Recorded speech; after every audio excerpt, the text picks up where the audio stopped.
지금까지 로마 설교를 듣지 못했어도 로마서에 있는 지금 로마서 1장에서 3장까지 하는 내용을 세 개의 단어로 요약할 수 있습니다.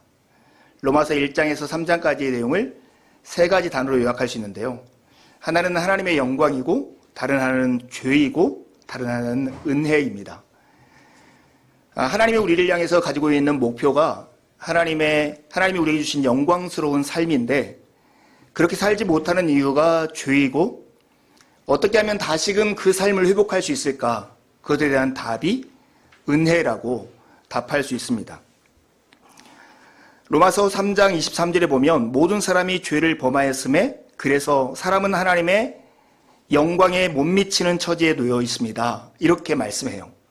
죄 때문에 하나님의 영광에 못 미치는 삶을 살 수밖에 없는데 예수 그리스도를 보내심으로써 다시금 우리가 하나님의 은혜를 회복할 수 있는 기회를 우리에게 주셨다.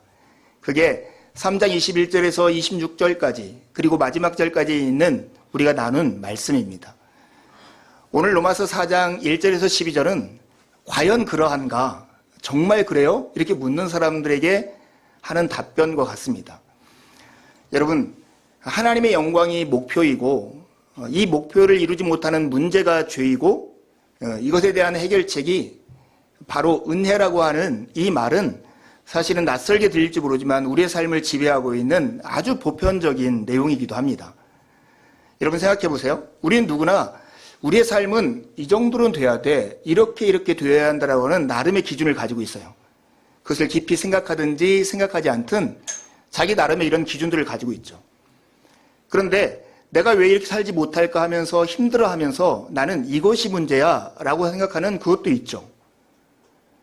그리고 내가 지금 에너지와 돈을 다 쓰고 있는 일들을 자세히 살펴보면 이 목표와 이 문제 사이의 간격을 해결하려고 하는 그 노력에 대해 시간을 대부분 다 쓰고 있는 거예요. 예를 들어볼까요? 지금 대선 이런 시즌이잖아요. 마찬가지예요. 대한민국 모든 사람들이 우리나라가 정의롭고 좀 부유하고 자유로운 이런 나라가 되기를 원하는 마음이 누구에게나 있어요. 그런데 우리나라 반반이 그것에 대한 진단, 문제를 좀 달리해요. 정당이 쓰는 구호를 생각하면 반절의 사람들은 정치가 문제라고 생각해요. 그래서 정치를 교체하면 될 거라고 생각해요. 그래서 정치를 교체하고자 하는 사람한테 투표를 하고 지지하고 그들을 지원합니다. 또 반절의 사람들은 이 정권 때문에 문제라고 생각해요. 그래서 정권을 교체하면 이런 문제가 해결되어서 우리나라가 좋은 나라가 될 거라고 생각하면서 이렇게 애쓰고 있는 거예요. 여러분, 대선 후보들에게 지원되는 국고보조금이 제가 알기로 500억 이상이 되는 큰 돈이거든요. 그 돈을 쓰면서 우리가 유세를 하는 걸 보고 그들을 지지하고 또한 반대하는 이런 노력들은 우리가 가지고 있는 목표와 우리가 생각하는 문제 사이에 이 간격을 해결하려고 하는 노력들이라는 거예요. 요즘 청년 문제가 나오면 대부분 어떤 고민을 하냐면 취업률에 관한 얘기를 해요. 특별히 좋은 일자리를 많이 만든다는 것이 대선 후보들의 공약이기도 하죠. 근데 좋은 일자리를 얻는 것을 당연하게 생각하지만 이것을 목표와 문제와 그 해결책이라고 하는 이 구도 속에서 보면 또 더 깊은, 더 넓은 확장된 의미를 가져요. 사람은 내 자유로운 삶과 내가 넉넉한 삶, 누구에게도 피해를 주지 않으면서도 내 권리를 누리는 삶을 살기를 원해요.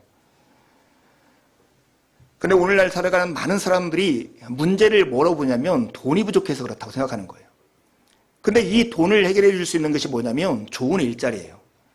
좋은 일자리만 구하면 이 돈이 문제가 해결되고 나는 자유롭고 넉넉한 삶을 살 수 있을 것이라고는 자기 나름의 이런 생각을 가지고 있으면서 자기는 일자리를 얻기 위해서 공부도 하고 면접도 준비하고 어떤 시험도 대비하면서 살아가는 거죠. 내가 하고 있는 어떤 일이 제대로 되지 않는다. 여기에만 고민하지 말고 내가 생각하는 목표가 무엇이고 이 목표를 이루지 못하게 하는 장애물이 무엇인가. 이것을 생각해 보는 사람들이 지혜로운 사람입니다. 성경은 인간의 목표, 하나님이 특별히 인간을 향해서 가지고 있는 목표는 하나님이 당신을 닮게 만든 하나님의 형상대로 만들고 하나님다운, 하나님스러운 삶, 그 영광스러운 삶을 주려고 하는 것이 하나님이 우리를 향해 가지고 있는 목표예요. 그런데 이 목표를 가로막는 장애물이 뭐냐면 바로 죄라는 거예요. 죄라는 것 때문에 하나님이 목표했던 그 영광스러운 삶에 이르지 못하고 이랬을 때 하나님의 해결책이 무엇이냐면 은혜로 그리스도를 대신 보내심으로써 우리를 속량하셔서 우리를 구원하시기로 하셨다. 이것이 바로 로마서 1장에 3장까지 우리의 목표와 문제와 해결책을 제시하는 본문입니다. 여러분, 인간이 하나님이 주신 본래의 영광스러운 모습을 잃어버린 까닭, 그것은 바로 죄 때문입니다. 이 죄라고 하는 것이 단순히 법률적으로 어떤 잘못을 저질렀다 이런 의미가 아니에요. 그것보다 훨씬 더 큰 의미를 가지고 있습니다. 아까 어린이 설교할 때 얘기했던 것처럼 엄마 아빠 집에서 평안히 살도록 하나님이 창조했지만 엄마 아빠를 엄마 아빠라고 부르기 싫고 엄마 아빠의 말을 따르기 싫어서 집을 나간 자녀처럼 인간의 죄는 하나님을 하나님으로 부르기를 거부하고 다른 존재, 다른 것들을 나의 신으로 삼고 섬기는 것을 바로 죄라고 합니다. 시몬 베유라고 하는 프랑스 학자는 이렇게 얘기해요. 죄라고 하는 것은 빈 구멍을 채우려는 인간의 몸부림이다. 하나님은 인간에 하나님으로만 채울 수 있는 빈 구멍을 만들어 놓으셨다고 하는 거예요. 근데 하나님이 없으면 이것이 뻥 뚫려서 무엇인가로 인간은 채우려고 노력하는데 이 채우려고 하는 몸부림이 죄고 이것은 하나님이 그곳을 채울 때만 해결될 수 있는 문제라고 얘기합니다. 하나님이 그 일을 행하셨어요. 하나님께서는 그리스도 예수 안에서 모든 사람을 죄에서 풀어주시고 하나님과 올바른 관계를 맺을 수 있도록 우리에게 값없이 은혜를 베풀어 주신 거예요. 그 덕분에 우리는 하나님의 가족의 일원이 되어서 지금 예배하고 있는 것입니다. 여러분, 믿음으로써 하나님의 은혜를 받는다라고 하는 것은 사실은 실감나지 않아요. 한 달 동안 열심히 일했더니 열심히 일한 대가로 월급을 줬으면 이 월급 봉투를 보면서 내가 이렇게 노력했구나 하면서 이 내 땀방울이 막 만져지는 듯한 느낌이 들죠. 근데 하나님의 은혜로 주어진 것을 믿음으로 받았다고 하면 내가 한 것이 아무것도 없기 때문에 체감되지 않는 거예요. 그것이 현실입니다. 여러분 잘 못 느끼겠지만 지금 교회에 있는 스피커와 앰프가 바뀌었어요. 예. 근데 이것을 우리 교회에 놀러 왔던 어떤 목사님이 저에게 간 다음에 전화를 했어요. 자기가 좋은 앰프와 스피커를 가지고 있는데 우리 교회가 사용하는 것보다는 훨씬 더 좋은 2-3배 비싼 거라는 거예요. 저는 사실은 이런 걸 전혀 모르거든요. 가져가라고 말을 해서 저는 사실은 억지로 그분의 선의를 내가 이렇게 거절하면 예의가 아니겠다 싶어서 갔어요. 가서 이 스피커는 가져오지도 않고 짐이 들 것 같아서 앰프만 가져왔어요. 앰프만 바꿔 끼면 될 줄 알고. 그리고는 차의 트렁크에 놓고 내리지도 않고 2-3개월을 지났습니다. 그러다가 어느 날 이렇게 친구 목사님들끼리 만났는데 이런 걸 굉장히 잘하는 분이 있어서 야, 누가 이걸 줬는데 야, 이거 어떤가 한번 봐줘. 이렇게 물었더니 저에게 이렇게 얘기하더라고요. 야, 이 바보야. 니네 거보다 몇 배 좋다. 빨리 바꿔라. 이렇게 저한테 얘기하는 거예요. 그래서 봤더니 진짜 가격을 검색했더니 저희가 샀던 것보다 한 3배 정도 비싼 그런 가격의 제품이었던 거예요. 그래서 그 친구의 도움을 받아서 이렇게 변경해서 설치를 했어요. 정말 좋은 것 같아요. 근데 좋은 것도 내가 수고와 노력으로 애써가지고 돈을 지불해서 받지 않은 것은 그것이 무엇인가를 깨닫기 전까지는 정말 소중한지를 모르더라고요. 제가 그랬던 것처럼. 하나님의 은혜가 그래요. 하나님이 예수 그리스도의 속량하심을 통해서 우리를 의롭다고 하신 그 은혜는 내 수고와 공로가 들어가 있지 않기 때문에 그것의 가치가 진정 무엇인지를 알기 전까지는 그 가치를 제대로 알지 못하더라는 거죠. 여러분, 이것이 우리에게 주는 매우 중요한 의미가 있어요. 전도 폭발이라고 하는 전도 프로그램이 있는데요. 전도 폭발이라는 전도 프로그램을 할 때 제일 첫 번째 하는 질문이 있어요. 이것은 미국의 제임스 케네디라고 하는 장로교 목사님이 만든 전도 프로그램인데 이렇게 질문해요. 오늘 밤 죽어서 당신이 하나님 앞에 선다고 가정해 봅시다. 그때 하나님이 왜 너를 이 천국에 들여보내줘야지? 이렇게 묻는다면 당신은 무엇이라고 대답하겠습니까? 이건 물론 상상이에요. 실제로 하나님이 그렇게 하신다는 얘기는 아니에요. 그때 여러분은 어떻게 대답하시겠습니까? 하나님, 나 여기서 진짜 많은 사람들에게 선을 행했어요. 저는 그래도 이 나라에서 장관까지 했는데요. 저는 박사학위도 있어요. 저는 우리 가족들한테는 정말 친절을 베풀었어요. 이런 걸 가지고 천국문 앞에서 하나님께 천국에 들어가게 해달라고 말할 수 없다고 하는 거예요. 만약에 그런 기준으로 천국에 들어갈 수 있는 자격이 주어진다면 여기에 있는 우리 모두들, 방송으로 함께 예배하고 있는 형제 자매들 모두도 그 조건에 함량 미달일지 몰라요. 근데 이 케네디 목사님이 이렇게 질문하고 답을 제시하는 게 뭐냐면 성경이 말한 것처럼 믿음으로 해요. 믿음이라고 하는 것은 내가 한 어떤 일이 아니라 그리스도께서 하신 어떤 일 때문에 제가 들어갈 수 있다고 답을 하는 거예요. 그렇기 때문에 하나님의 은혜로 주어진 것을 믿음으로 받아서 내가 구원을 받았다, 의롭게 되었다라고 하는 것은 우리가 죽은 이후에 우리가 하나님 나라 갈 때, 그리고 우리가 죽음을 직면했을 때 죽음을 두려워하는 순간에 우리에게 엄청난 위로를 주는 진리입니다. 믿음으로 구원을 받는다는 사실을 알 때 그런 두려움으로부터, 내가 뭔가 부족해서 자격이 미달해서 내가 행한 바가 없어서 천국에 가지 못할까 하는 두려움으로부터 자유케 해주는 진리입니다. 그런데 나중에 보겠지만 이것은 사실은 우리가 지금 현재를 살아가는 삶의 방향을 돌려놓는 아주 중요한 진리이기도 해요. 사랑하는 여러분, 저는 오늘 시편 34편 2절에 나온 말씀처럼 제가 오늘 로마서 4장 1절에 12절 말씀을 읽으면서 알게 된 하나님을 여러분 앞에서 자랑하고 싶어요. 그 말씀 끝에 뭐가 나오냐면 이것을 듣는 곤고한 사람들이 기뻐하리로다, 이런 말씀이 나오는데 여러분들 중에 이 말씀을 통해서 여러분 안에 기쁨이 일어나는 시간이 되었으면 좋겠습니다. 정말로 우리가 하나님의 은혜로 믿음을 통해서 구원을 받는가? 이 질문을 한다면 오늘 본문은 그렇습니다.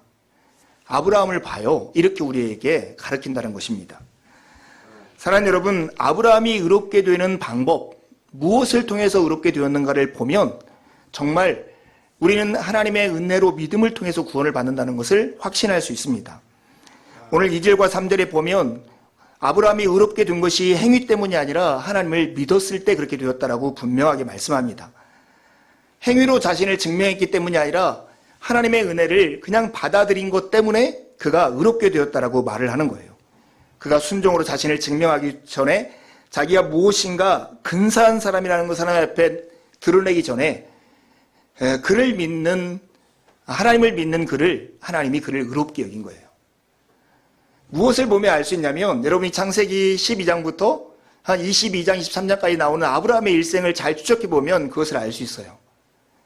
아브라함의 초기 인생의 허접함과 아브라함의 나중 인생의 그 복되고 멋짐, 이것을 대비해 보면 아브라함의 근사한 삶이 아브라함을 의롭게 한 게 아니라 하나님이 그를 의롭도록 만드셨다, 빚으셨다는 것을 알 수 있어요.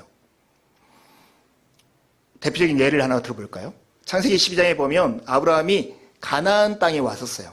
근데 흉년이 들자 먹을 것을 찾아서 이집트로 갔어요. 이해가 되지 않지만 60이 넘은 자기 아내가 정말 많이 늙었을 텐데도 그렇게 아름다운지 바로에게 뺏길 줄 알고 자기 아내를 자기 누이라고 속이죠.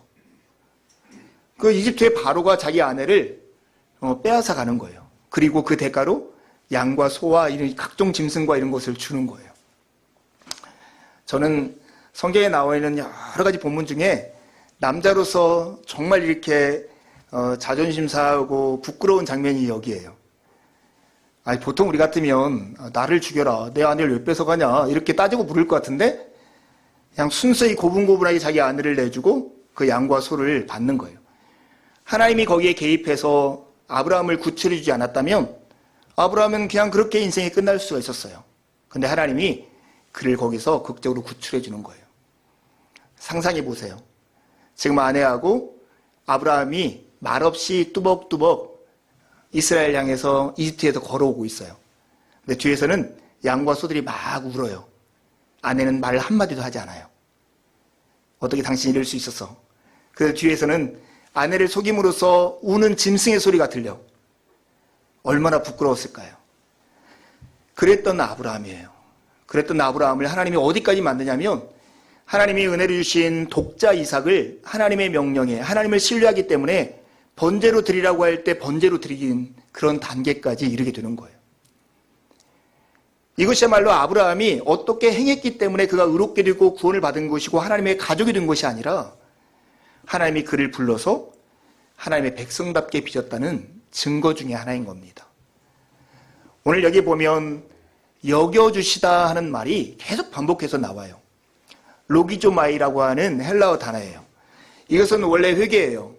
원래 10,000원이 필요한데 9,000원밖에 없어요. 그럴 때 이거 10,000원으로 쳐줄게 할 때 쳐주다 하는 말이 로기조마이예요. 이게 부족하고 연약한 인생들이에요. 그런데 하나님께서 부족한 인생들을 하나님의 백성으로, 의롭지 못한 인생을 의롭게 그의 믿음을 보고 쳐주는 것, 그게 바로 로기조마이예요.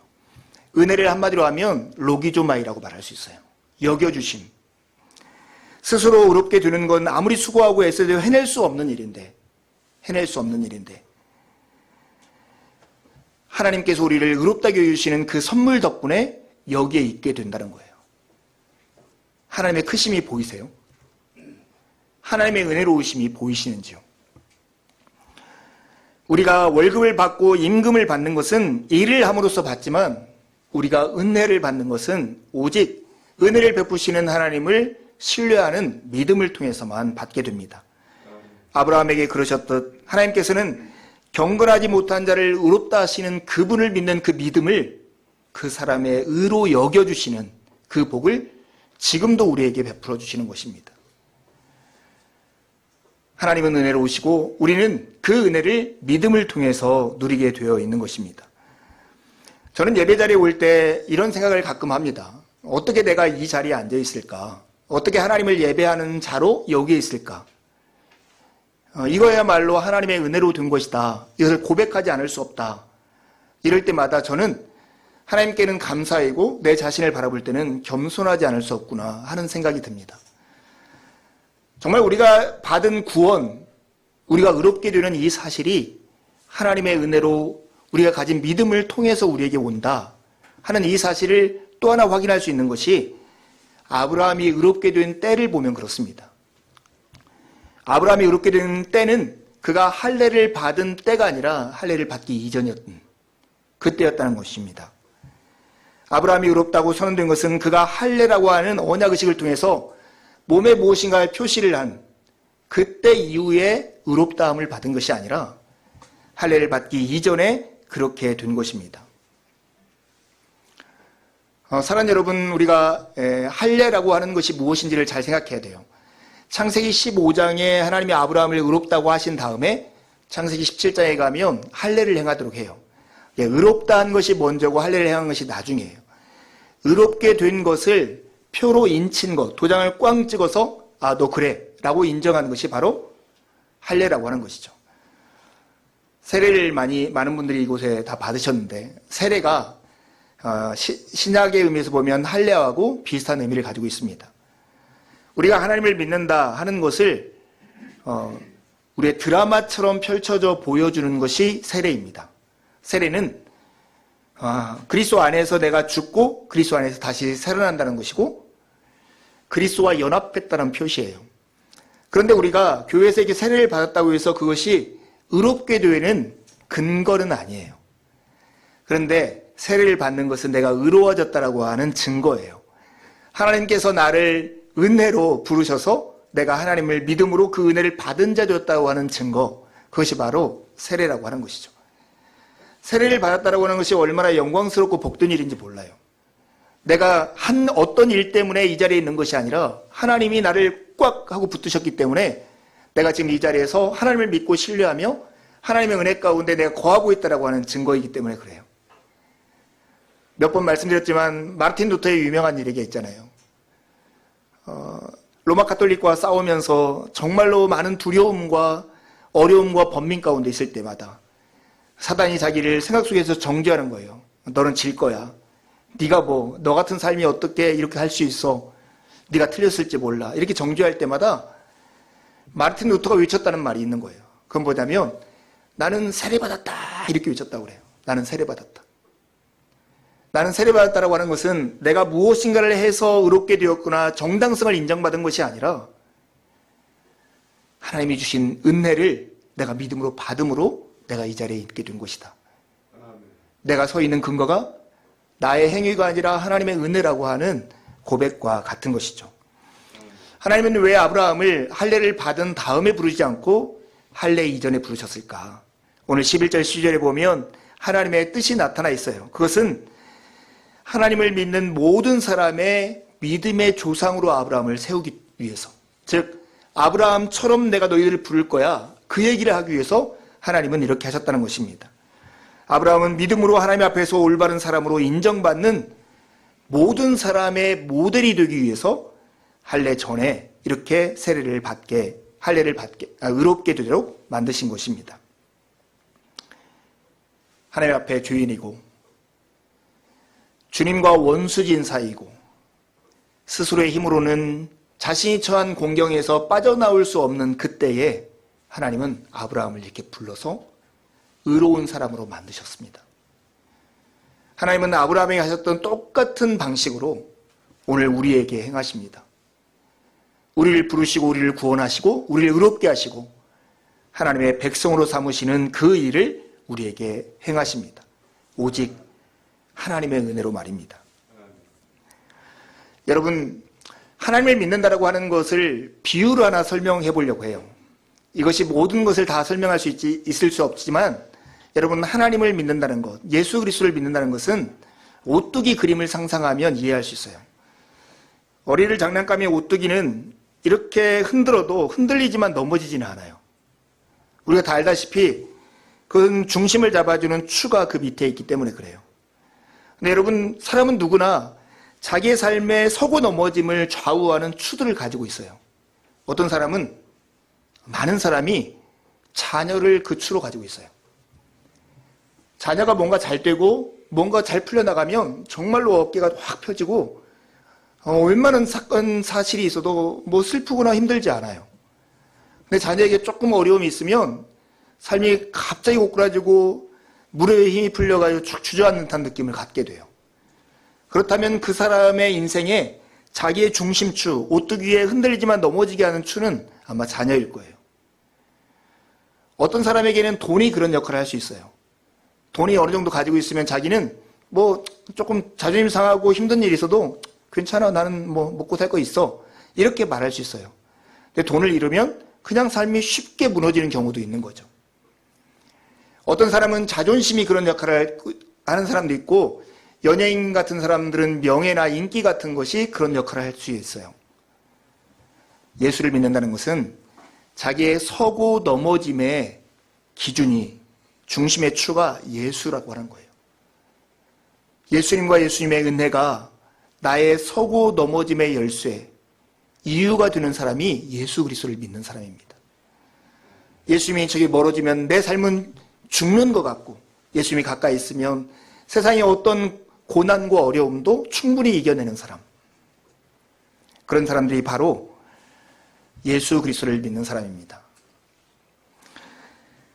우리가 시작할 때 우리 인생의 목표는 뭐고 문제는 뭔데 어떻게 해결해야 돼, 이런 질문들을 누구나 가지고 산다고 그랬죠. 이런 것을 가장 쉽게 비유하는 것이 안경의 비유예요. 사람은 누구나 자기 나름의 어떤 목표와 문제와 해답이라고 하는 안경들을 쓰고 살아가는 거예요. 여러분, 핑크 대왕 퍼시라고 하는 동화책 읽어보신 적 있는지 모르겠습니다. 제가 어제 승철이하고 통화하면서 얘기해 줬더니 승철이도 재밌게 잘 이해하더군요. 핑크색에 강박적으로 이렇게 빠져있는 한 임금이 있었어요. 입는 옷도 핑크색, 침대나 가구나 벽 색깔 다 핑크색으로 칠하고, 심지어 음식을 내올 때도 핑크색으로 다 해가지고 핑크색 음식만 내오라서 먹게 된 거예요. 근데 이 임금이 있다가 밖에 나갔더니 자기 궁전은 다 이런데 밖에는 그런 색이 아닌 거예요. 법을 제정했어요. 모든 나라의 색깔을 다 핑크로 바꾸라고. 그래서 백성들이 입는 옷도 핑크로, 얼굴도 핑크색으로 화장하고, 가구도 핑크. 그러다가 그것도 아쉬워요. 그래서 들판에 있는 나무나 들판에 있는 채소도 다 핑크색으로 염색하라고 명령을 했습니다. 그게 다 핑크색 천지가 된 거예요. 그런데 딱 바뀌지 않는 게 하나 있었어요. 무엇이었을까요? 손이 닿지 않는 저 하늘, 저건 핑크색으로 바꿀 수가 없는 거예요. 그래서 이 임금이 자기의 스승을 모셔다가 스승님, 도무지 저 하늘만은 핑크로 바꿀 수가 없습니다. 제가 명령해도 바뀌지 않습니다. 이렇게 얘기하자 그 스승이 며칠 고민한 끝에 핑크 대왕이 와서 얘기해요. 제가 하늘을 핑크색으로 다 바꿔놨습니다. 그냥 나가 보시기만 하면 됩니다. 대신 제가 칠해놓은 곳은 안경을 끼야만 보일 수 있는 거거든요. 그래서 이 안경을 끼고 보세요. 하고 핑크색 컬러가 있는 이 안경을 임금님의 눈에 딱 씌워줬어요. 그리고 이렇게 하늘을 봤더니 하늘이 무슨 색이었을까요? 핑크색으로 바뀌었다는 거예요. 여러분, 사람은 누구나 자기 나름의 인생은 어떻게 해야 되는데, 그리고 문제는 뭔데, 그렇다면 해결책은 뭐야 하는 자기 안경을 쓰고 살아가요. 어떤 사람들은 돈이 문제라고, 어떤 사람은 인기가 문제라고, 어떤 사람은 가족이 문제라고, 어떤 사람은 건강이 문제라고 나름의 문제를 가지고 살아가요. 우리가 살아가는 21세기에 가장 영향을 준 두 명의 사상가를 뽑으라고 하면 아마 칼 막스하고 프로이드일 거예요. 이 사람들은 우리가 가지고 있는 생각의 틀을 확 바꿔놓은 사람들이에요. 개인 중심의 사회를 이 사회 중심의 사회, 집단이라고 하는 개념으로 확 확장시킨 사람이고, 그냥 눈으로 감각되고 보이는 것만을 의식하던 사람들의 생각을 내면을 바라볼 수 있도록 바꿔놓은, 생각의 틀을 바꾼 두 명의 인물이에요. 그 사람들의 이론, 그 사람들의 주장, 그 사람들이 문제라고 여기는 것. 칼 막스는 인간의 문제는 인간의 소유에 있다고 했고, 프로이드는 인간의 욕망에 있다고 생각했어요. 그리고 그 욕망을 관리하는 것과 이 소외를 해결하는 것이 해답이라고 해서 그 대안들을 냈고, 이 사회가 그것에 의해서 많이 움직여졌어요. 일리가 있어요? 예, 지혜로운 이야기고 우리 사회에 큰 영향을 주었던 이론들이라고 생각해요. 하지만 그것들은 우리에게 나타나는 증상일 뿐 깊은 뿌리는 아니에요. 우리의 인생을 서고 넘어지게 하는 유일한 뿌리, 우리가 살아있을 때뿐만 아니라 죽은 후에도 우리의 몸뿐만 아니라 우리 영혼에도 영향을 미치는, 우리의 인생을 제대로 바라볼 수 있는 안경은, 우리의 인생의 목표는 하나님이 우리에게 허락하시려고 하는 영광스러운 삶이고, 문제는 죄이고 그 해답은 하나님의 은혜라고 하는 그 안경이라는 사실입니다. 여러분, 그리스도인들은 이 안경을 끼고 세상을 바라보며 살아가는 사람들입니다. 이것이 어떻게 우리의 삶에 영향을 주는가? 구체적인 삶에 영향을 줍니다. 많은 사람들이 인간의 수고와 노력과 피땀이 우리의 미래와 우리의 삶을 만들 거라고 생각해요. 그러나 하나님은 그렇게 말씀하지 않습니다. 내가 너에게 다 선물로 주었다, 이렇게 말씀하세요. 생각해 보세요. 우리가 가진 것들, 모든 것, 우리가 만들었다라고 하는 건물들, 이런 것들이 대단하게 보이지만, 사실은 하나님이 창조해 놓으신 세상에 비하면 아무것도 아닌 것들이에요. 그러니 바울 사도가 고린도 교회에게 했던 질문, 그렇게 잘난치 않은 사람들에게 했던 질문처럼, 야, 너희들이 가지고 있는 것 중에 받지 않은 것이 무엇이냐? 이 질문 앞에 우리는 서야 합니다. 이걸 인정한다면 우리는 은혜가 이끄는 삶, 은혜가 우리를 추동하는 삶을 살 수가 있는 것입니다. 은혜가 이끄는 삶에 두 가지 중요한 특징이 있어요. 하나는 자랑하지 않는 삶이고, 하나는 차별하지 않는 삶입니다. 하나님의 수고로 우리가 은혜로 받았다면 어떻게 우리가 무엇을 한 것처럼 자랑할 수 있겠습니까? 믿음을 통해서 은혜로 구원을 받은 우리는 우리 자신을 자랑할 수 없습니다. 자랑한다면 오직 하나님만을 자랑할 수 있는 것입니다. 여러분, 생각해 보세요. 여러분 주변에 자기를 막 자랑하는 사람들하고 함께 있으면 마음이 편합니까? 네, 재수 없죠. 기분 나쁘고 오히려 그 옆에 있으면 시기심이 나고 열등감이 느낄 때가 많아요. 여러분, 어디 가서 우리를 스스로 자랑할 필요가 없어요. 우리는 은혜로 빚어진 사람들이에요. 우리가 무엇인가를 이뤘다거나 우리가 어떤 특별한 능력을 가지고 있다는 것이 하나님으로부터 받은 선물이지 내가 가지고 있는 어떠한 것이 아니에요. 그리스도인들은 그것을 고백하는 사람이에요. 그래서 자기 자신을 자랑하는 사람이 아니라 오히려 하나님이 행하신 일을 자랑하는 사람들입니다. 그게 그리스도인의 삶이에요. 하나님을 자랑하면 이것을 듣는 사람들로 하여금 하나님을 바라보며 소망이 생기게 하고, 하나님 안에서 누리는 은혜로 말미암아 기쁨이 생기게 하는 것이에요. 그래서 정말 은혜로 말미암아 믿음을 통해서 구원을 받는 우리는 자기 자신을 자랑하지 않는 그런 삶을 사는 것입니다. 얼마나 삶의 방향이 많이 바뀌어요. 그뿐만 아니라 하나님의 은혜로 우리의 믿음을 통해서 구원을 받았다고 하는 사람은 결코 누군가를 차별하지 않아요. 왜냐하면 자격 없는 나에게 하나님의 은혜를 베푸셨다면 나뿐만 아니라 내 이웃, 모자란 것 같은 어떤 사람에게도 동일한 하나님의 은혜가 필요하다는 것을 알기 때문에 그래요. 사랑하는 여러분, 우리가 지금 예배하고 있고 하나님의 백성으로 살고 있다라고 하는 것들이 우리가 경험하고 우리가 깨닫고 우리가 아는 것보다 훨씬 더 영광스럽고 위대한 것입니다. 제가 이 스피커를 받아놓고도 이것이 소중한지를 모르고 트렁크에 처박아 놓고 살았던 것처럼 하나님이 우리에게 은혜를 베푸셔서 하나님의 백성의 일원이 되게 하셨다는 이 복된 사실을 깨닫는다면 우리의 삶은 지금보다 훨씬 더 확신에 차서 자유로울 뿐만 아니라 너그러운 삶을 살 수 있을 거예요. 여러분 안에 그런 은혜가 있기를 바랍니다. 하나님의 은혜가 여러분의 삶을 이렇게 이끄는 삶을 살았으면 좋겠어요. 그래서 다른 사람에게 무엇인가를 구하고 바라는 사람이 아니라 하나님이 주신 선물들을 누구인가 나눔으로써 내 빈 공간, 내 비어진 공간을 하나님이 채우시도록 그런 삶을 살아가는 여러분. 그래서 이웃들로 하여금 참 저 예수 믿는 저 사람 너그러운 사람이네, 이런 얘기를 듣는 복된 인생을 살기를 바랍니다. 하나님의 은혜로 오늘의 우리가 되었습니다. 우리가 가지고 있는 것은 모두 하나님이 주신 선물입니다. 이 은혜가 이끄는 그런 삶을 이번 한 주 동안 믿음으로 살아내기를 간절히 바랍니다.